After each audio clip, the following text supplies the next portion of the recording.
Morning everyone, this is Bill Hemphill. Welcome to the Industrial Craftsman Workshop. How are you today? Awesome, right? Alright, so I got a few things I'm trying to do here. One, I'm very new to YouTube, but kind of even watching other people's videos or tapping into that community. I'm very new to the technology. I've been doing live feeds on Facebook for a long time through my phone, but my YouTube, my ability and my understanding of the technology around YouTube and making videos is very limited. I've also kind of flipped the script on what I do. Normally, I build bars and restaurants in Phoenix, Arizona, Cottonwood, Clarkdale, Arizona, little stuff in New York, but I generally have space, and I'm generally traveling, so my tools are all really light, throw them in a milk crate or two, show up, build stuff, right? Show up and build stuff. I didn't have very many stationary tools because they don't really like to be carried. I don't want 3 hours packing in and packing out every day, every night. So a lot of hand tools.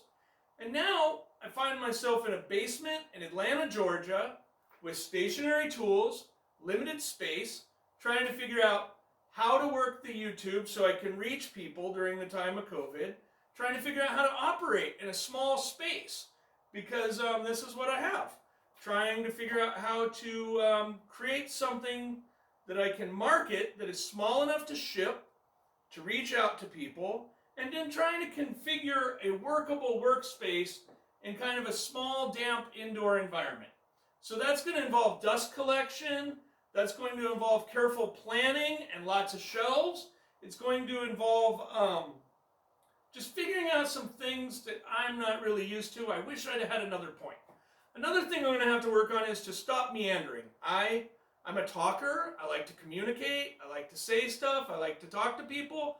I don't do it the same when I'm on camera. And that really doesn't translate well in a format like YouTube. My personality that's charismatic to some and fun doesn't necessarily translate to film because I'm not used to this format. Now, I have been doing Facebook Live for a long time, but when Facebook Live is on, I can really see those friends that I know in person, that I know watch, and I can feel that. And people say that's what you should do when you're making a video, but there is a disconnect for me. So I'm going to have to fill that. I'm going to have to learn the technology, editing software, figure out how to edit, figure out how to film, lighting. This light's way too bright. The light that was in here wasn't bright enough. And I don't have a lot of money for trial and error, which is happening. Due to COVID, my wife had lung surgery and stomach surgery. We're really isolated. I can't go to the local Home Depot with my tape measure and figure out the fittings I need. I'm doing it all online, which I'm not a big fan of online shopping. I like, as I said, person-to-person experiences. I like handling my business that way. I rarely even carry business cards, have not had a website, and don't really work in that kind of marketing way. I just meet people, tell them what I do, and then eventually they need that good or service, and I provide that. Keep good relationships with my clients. Most of us have beers together. Most of us are friends for years afterwards. And really what happens is that this works with who I am naturally. Technology, not my strong suit.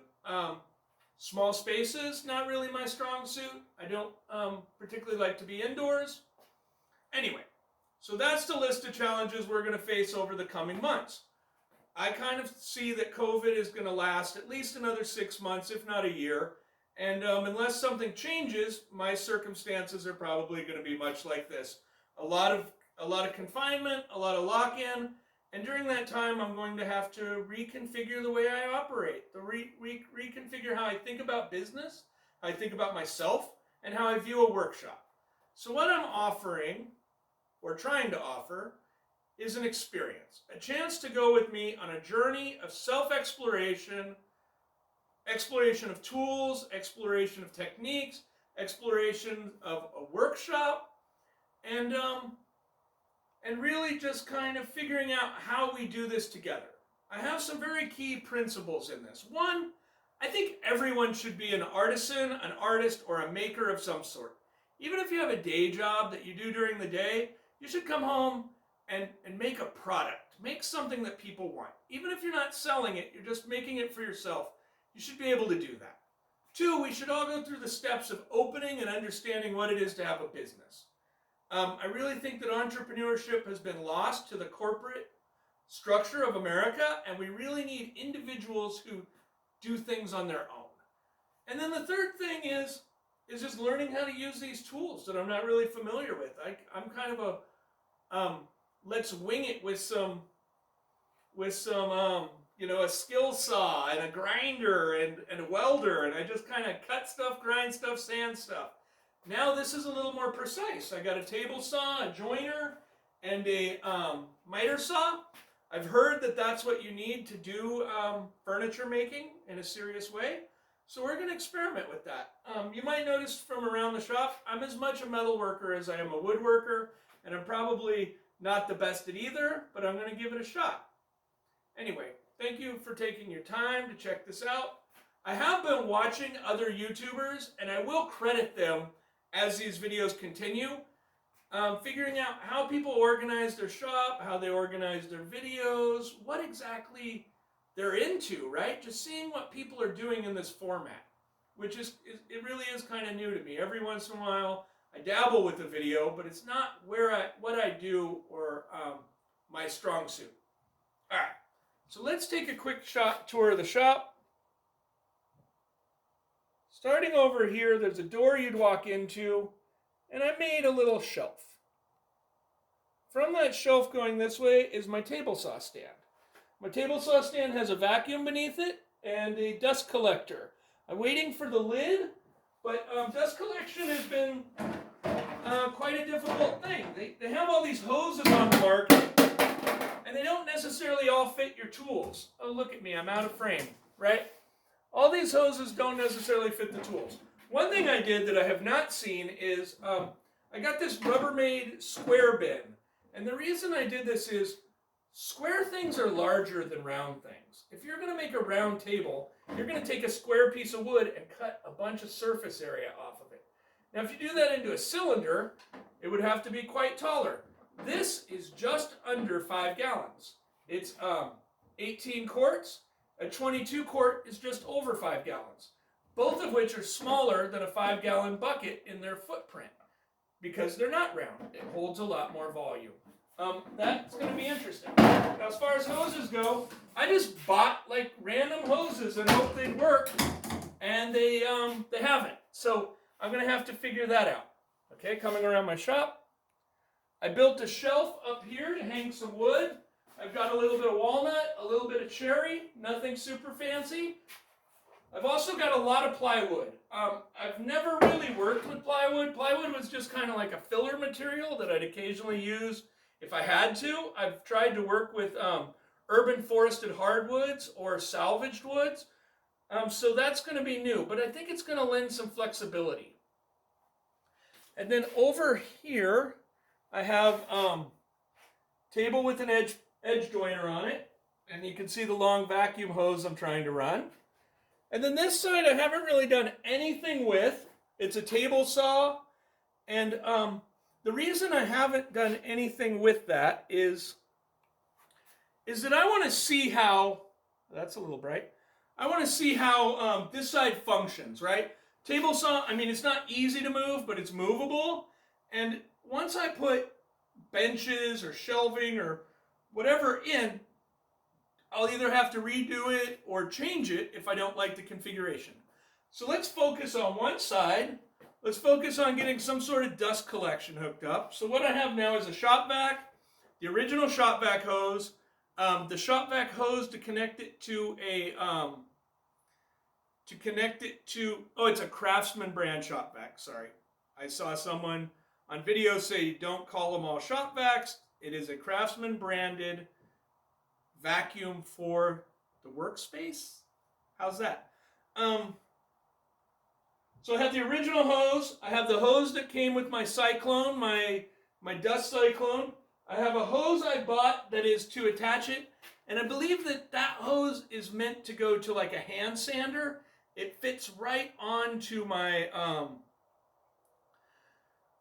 my belt sander. It does not, however, fit into the larger tools, so I'm going to have to work on that. I've got some different fittings, none of which really seem to fit anything. And then I got a plumbing fitting that I put on. And the plumbing fitting seems to be kind of adaptable, right? You can stretch this rubber just a little bit because none of the ports are the same size. It's the most frustrating thing. Like, I measured it. I keep thinking it's 2 inches, but it's like an inch and, 15/16, or an inch and 31/32, or an inch and 63/64. And it's not really quite fitting. So a little bit of rubber, I think, is going to help with that. But I'm not sure. So this is all going to be an experiment. I'm going to try hard to get the video angle better, to get things like this light out of your face. See how I moved and it changes the tone of the shot.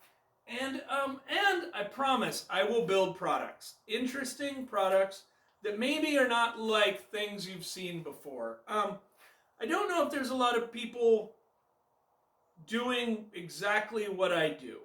And there's a reason for that. I do not come from a furniture or a design background. I come from a construction background. I was a carpenter. I built high-rise buildings. I'd hang off the wall of a 50-story building with a welder in one hand, signaling a crane with the other, right? Sometimes I'd build soffits, sometimes I'd build walls, but I spent most of my life building buildings. Then I kind of started a micro nursery, and it was boring. So I built tables at my nursery, because why not? And this was about 8 years ago. I've gone on since to build one complete restaurant, to have stuff in about 5 different restaurants in the Phoenix area, and quite a few projects in people's homes and galleries that are decent to look at. I'll try to establish some kind of photo grid or reference point for my work, right? That's something I'll have to do. Figure out a website, maybe a blog, maybe a bio.